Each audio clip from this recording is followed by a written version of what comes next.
ikhtiar dan tawakal harus seiring sejalan, harus satu kesatuan, supaya menyempurnakan keimanan kita berkaitan dengan rezeki yang Allah janjikan.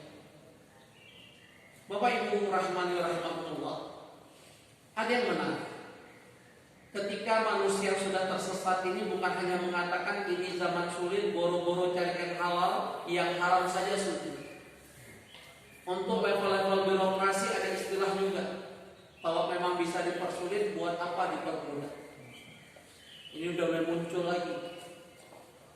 Padahal bagaimana Rasul kita Muhammad SAW ketika mengutus Mu'adz bin Jabal radhiyallahu anhu ke negeri Yaman, salah satu nasihat beliau pada Mu'adz, yasir wala tu'asir, mudahkan Mu'adz, jangan engkau persulit. Mulai lagi muncul istilah baru, istilah lama lagi di tengah pandemi ini, ya. Kalau jahat jangan tanggung, jahat sekalian bro. Supaya nanti kalau masuk neraka karena perlu jahat kita oleh malaikat Malik, malaikat Zabaniyah, ditendang orang dibuat-buat karena terlalu kuat lewat neraka masuk surga. Wah, dia pikir surga neraka tetanggaan. Padahal Allah sudah ingatkan dalam surat Yasin, wamtazul yawma ayyuhal mujrimun. Yang namanya orang mujrimun, berbuat dosa, bermaksiat, melakukan peningkaran dalam hidupnya di depan Allah, nggak akan bersatu dengan orang beriman. Makanya dulu kita pernah bahas bagaimana kita berjuang harus menjadikan keluarga besar kita family gathering in Aden Paradise. Bagaimana keluarga besar kita itu bisa berkumpul tajammum kubra di surganya Allah bernama surga Aden. Masih ingat nggak Pak? Dan ini ada 5 syarat utama berdasarkan surat Ar-Ra'd ayat 25 dan surat apa? Satu lagi surat At-Tur, ya, surat At-Tur di ayat 21. Syaratnya apa? Mereka membangun ketaatan, sabar membangun ketaatan di depan Allah. Mereka mendirikan sholat. Mereka yang ahli sedekah. Mereka yang menolak kejahatan, kemaksiatan di tengah keluarganya dengan amal soleh. Dan terakhir, keluarga yang dasari keimanan di hadapan Allah. Kalau 5 syarat ini ada dalam rumah tangga kita, ada dalam keluarga besar kita, Allah janjikan kita masuk surga baru. Dari keturunan kita, atas kita, ujung kita, sampai anak cucu cicit kita. Kalau 5 syarat ini ada di tengah kehidupan rumah tangga dan keluarga besar kita, Allah katakan udkhulul jannah, silakan kita masuk surga. Bahkan didoakan para malaikat dari setiap pintu surga untuk menyambut keluarga besar kita. Tapi syarat 5 ini harus ada dalam rumah tangga kita. Semoga kita bisa berkumpul dengan keluarga besar kita di surga Allah, bahkan disebutkan surga Allah. Bapak Ibu rahimani wa rahimakumullah, ada istilah lama kembali muncul. Apakah orang sukses dia akan mendapatkan kebahagiaan? Maka ada istilah orang sukses belum tentu bahagia, orang bahagia pasti sukses. Setuju nggak Bapak Ibu istilah? Orang sukses belum tentu bahagia. Pak Haji Zul setuju nggak? Orang sukses belum tentu bahagia, orang bahagia pasti sukses.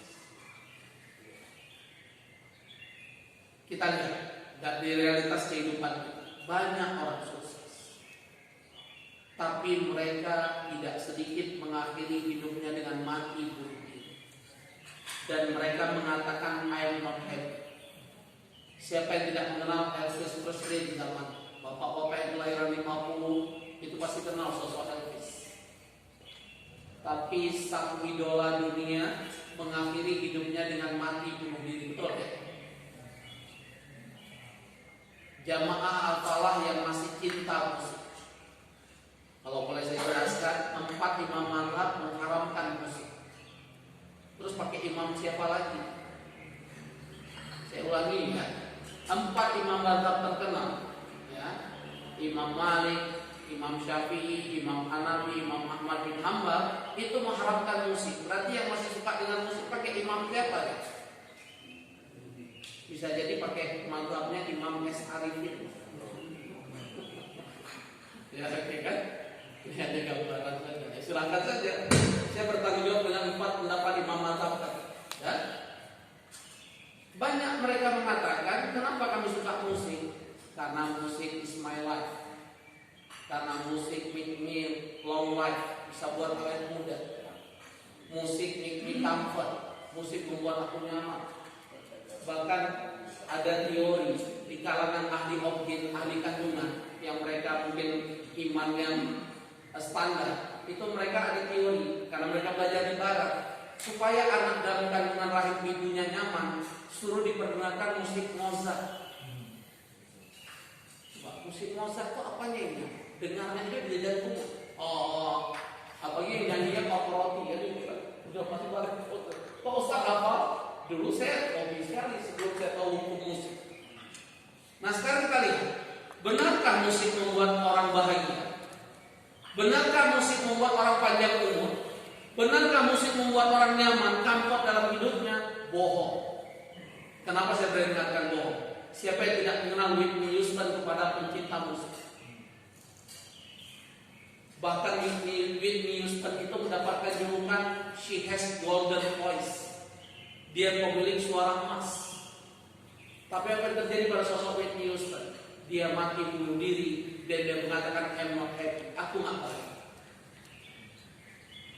Jadi kembali istilah ini perlu kita yakini, orang sukses belum tentu bahagia. Tapi orang bahagia ada kesuksesan menurut ukuran dirinya sendiri. Makanya kalau saya ditanya, apa sih bahagia itu? Yang bisa saya jawab, karena saya korban tsunami. Pasca tsunami baru menemukan hakikat bahagia itu apa. Ternyata arti bahagia itu apa? Sejauh mana kita menikmati hidup dan pandai bersyukur. Setuju nggak boleh? Rumah kecil, bahkan ngontrak, kalau dinikmati dan disyukuri nyaman nggak? Kira-kira ngorok juga.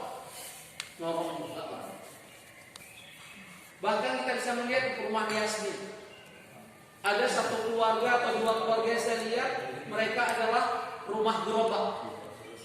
Di situ ada anaknya, kadang-kadang istrinya, kadang-kadang dia malam tidur di atas gerobak. Dan saya lihat nikmat sekali mereka. Bahkan kalau bapak ibu ke Gondangdia, stasiun Gondangdia, itu ada pengungsi UNHCR. Mereka hanya dirikan tenda di satu rumah. Saya nggak tahu apa itu kantor UNHCR, tapi ada tulisan. Kalau saya ngajar di Telkom Kebon Siri atau Gasu, sering melewati mereka. Itu tendanya kecil, ada keluarga lengkap, anak istri anaknya 3 atau 4, mereka nyaman bercanda dia. Bahkan mohon maaf, bapak-bapak yang pernah ke Jenewa, saya tahu pernah diundang oleh KBRI kita di sana, oleh Pak Mulyaman Haddad tugasnya. Itu saya diajak ke Jenewa. Itu di depan kantor Jenewa itu juga banyak pengungsian UNHCR, khususnya dari saudara kita dari Suriah. Ya, dan mereka nyaman sekali, padahal atap mereka itu langit. Semakin yakin saya makna bahagia itu sejauh mana kita menikmati hidup dan pandai bersyukur. Nah, orang sukses, dia tidak bisa menikmati kesuksesannya. Dia tidak pandai bersyukur dengan kesuksesannya. Jadi abad nggak dalam hidup. Bapak Ibu, saya mohon buka surat At-Taubah. Dari sekian ayat yang saya sampaikan, saya mohon yang perlu diperhatikan tadi Al-Hadid surat 57 ayat 20 berkaitan dengan kehidupan dunia itu apa kata Allah. Yang kedua saya mohon, dan ini ibrah untuk kita dan anak turunan kita. Apa yang kita doktrinkan pada anak? Kamu jadi anak soleh atau anak sukses? Buka surat At-Taubah surat 9 ayat 55 dan 85. Siapa yang tidak menginginkan anak kita sukses? Apa buktinya? Siang malam kita doakan untuk anak. Tapi ternyata Allah ingatkan di ayat ini. Coba perhatikan ayat. Saya aja kaget ketemu ayat beberapa tahun yang lalu. Fala tu'ajibka amwaluhum wala auladuhum. Jangan membuat engkau kagum terhadap harta dan anak-anak mereka. Kenapa kata Allah? Innama yuridullah liyu'adzibahum fil hayati dunya. Ternyata kata Allah pemilik kesuksesan, di balik kesuksesan seseorang yang diberikan Allah ada azab Allah. ternyata sukses itu bisa mengandung azab Allah. Coba jujur. Ketika kita semakin sukses, semakin sibuk dengan kesuksesan kita bisa dekat dengan Allah atau pelan-pelan jauh dengan Allah. Ketika yang kita doktrinkan anak-anak kita menjadi anak sukses tanpa kita barengi dengan nilai-nilai kesolehan, kira-kira kita sebagai orang tua bahagia atau banyak air mata? Saya umpamakan, ada seorang profesor itu, dia menyekolahkan anak-anaknya di luar negeri. Versi dia, anaknya lulus luar negeri dengan biaya sangat hemat, paket hemat. Sehingga dia mendapatkan sebuah inspirasi, alangkah baiknya aku menulis sebuah buku bagaimana menyekolahkan anak-anak di luar negeri dengan biaya tidak terlalu mahal. Dan ternyata buku profesor ini bestseller gitu. Tapi apa yang terjadi pada profesor? Dia menarik kembali buku sempat bestseller ini. Dia meminta maaf kepada orang-orang yang telah meyakini doktrinisasi dia dalam buku ini. Kenapa? Suatu hari, istri yang sangat beliau cintai, ibu anak-anak beliau qadarullah meninggal dunia karena kanker payudara stadium 4 atas. Yang membuat beliau kenapa menarik buku ini, kenapa beliau meminta maaf, anak-anak beliau yang lulusan luar negeri, anak-anak beliau mendapatkan kesuksesan yang mengalahkan kesuksesan beliau, dan itu obsesi dan doa beliau siang dan malam. Ternyata ketika istri beliau, ibu anak-anak beliau wafat, tidak ada seorang pun anak beliau yang hadir di pemakaman. Semua mengatakan, maaf papa, aku sibuk, aku lagi punya urusan ini dan itu. Di situ beliau tersadar. Ternyata kesuksesan yang beliau doktrinkan, yang beliau tanamkan kepada anak beliau, bahkan beliau menjadi inspirator untuk banyak orang tua di Indonesia khususnya, beliau mengatakan, aku gagal pendidikan.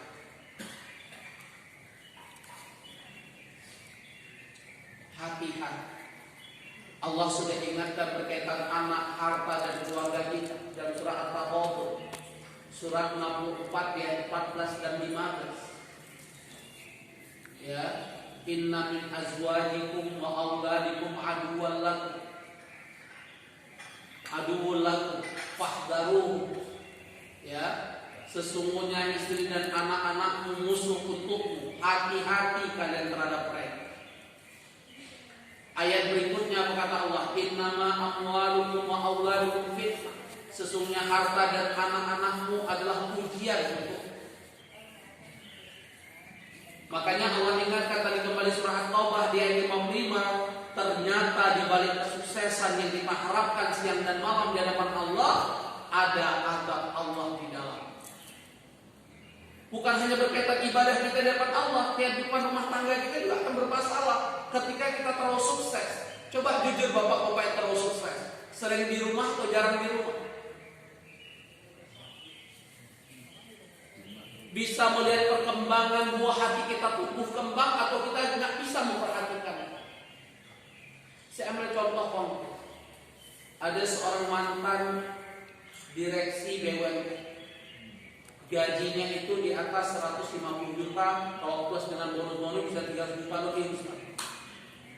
Tapi beliau bersumpah di hadapan saya, di hadapan jamaah, karena hari ini beliau jadi ketua DKM di satu perumahan RT. Ketika saya menyampaikan ini, beliau mengangkat tangan, memohon saya, Ustaz, boleh saya minta waktu sedikit? Boleh, karena saya juga tamu di sini. Apa ucapan beliau? Dengan berlinang air mata beliau mengucapkan, demi Allah, seandainya waktu saya boleh diputar ulang, saya nggak akan mengambil jabatan ini. Karena ketika saya di puncak kesuksesan, saya kehilangan banyak dengan keluarga saya. Saya Ustaz demi Allah tidak pernah menyentuh rokok. Saya demi Allah tidak pernah menyentuh rokok, tapi anak-anak saya semua merokok. Saya berjuang mereka supaya mereka cinta masjid, karena jujur juga saya bercinta masjid semenjak pensiun ini.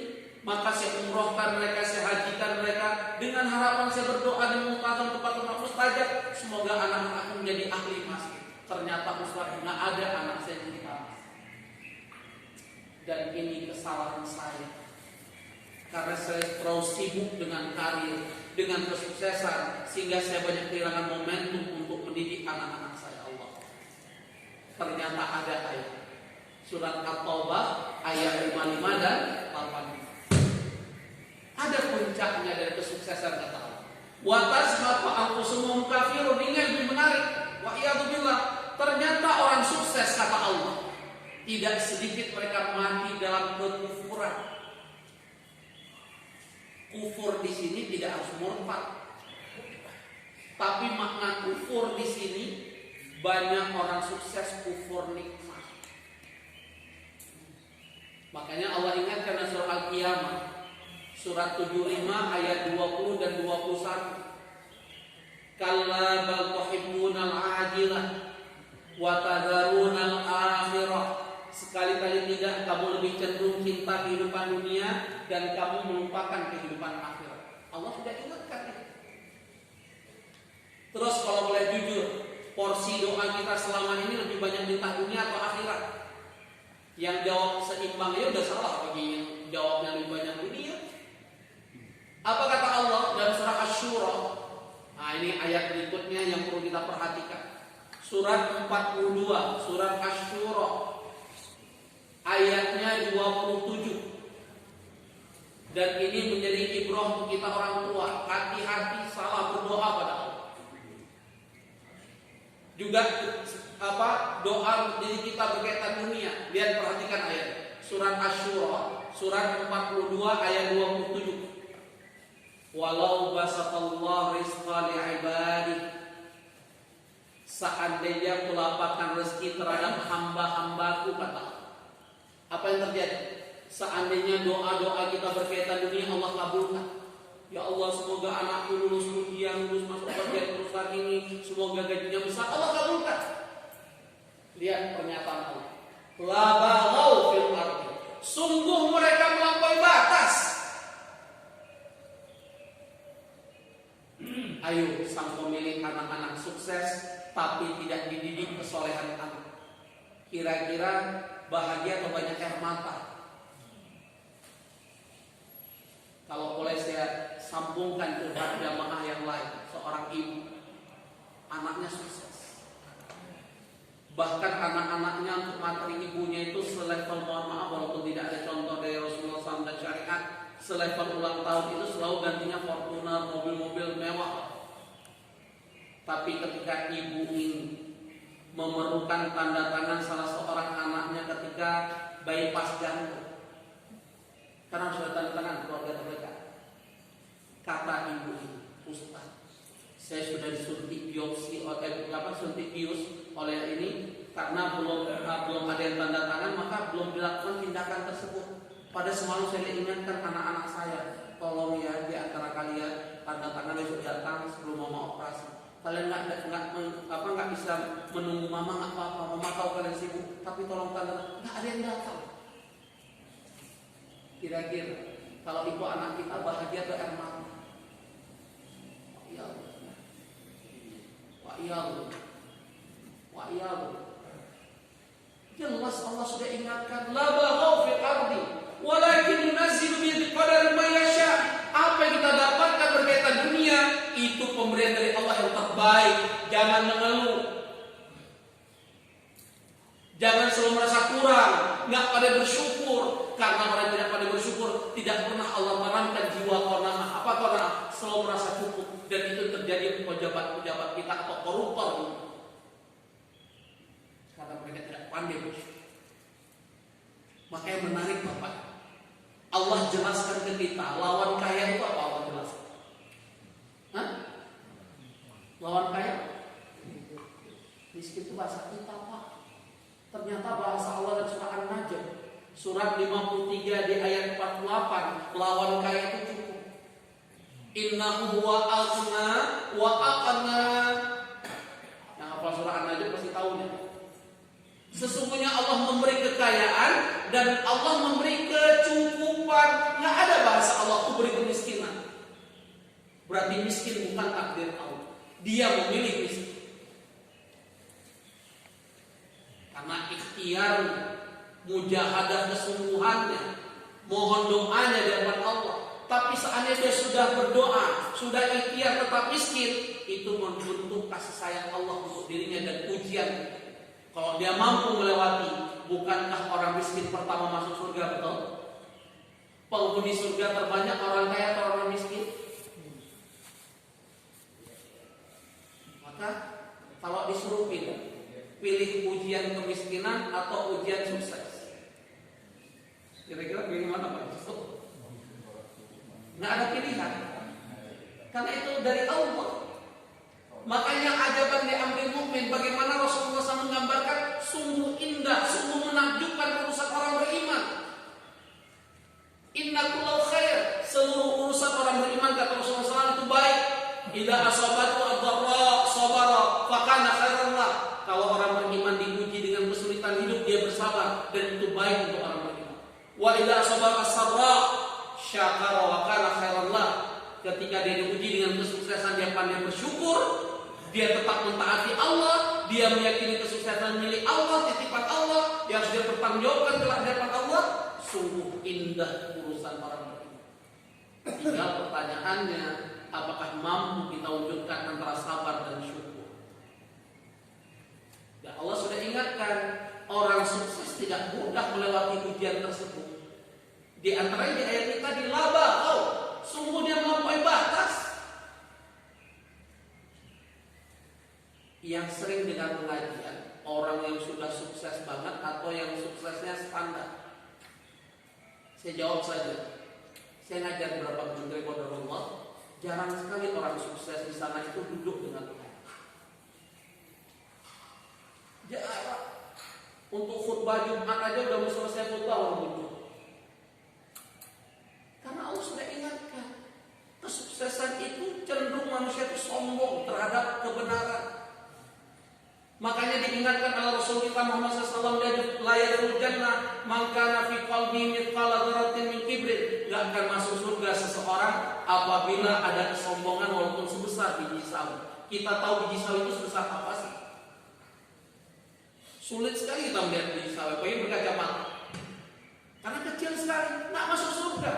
Dan apa yang disebut dengan sombong? Batarul haq, menolak kebenaran. Wa ghamtun nas, merendahkan manusia. Bisa kita lihat dalam kehidupan kita. Kalau kita bertemu dengan orang yang tidak selevel atau dia tidak mengagumi kita atau tidak mengenal kita, salamannya separuh, kagak dilihat. Kenapa Pak?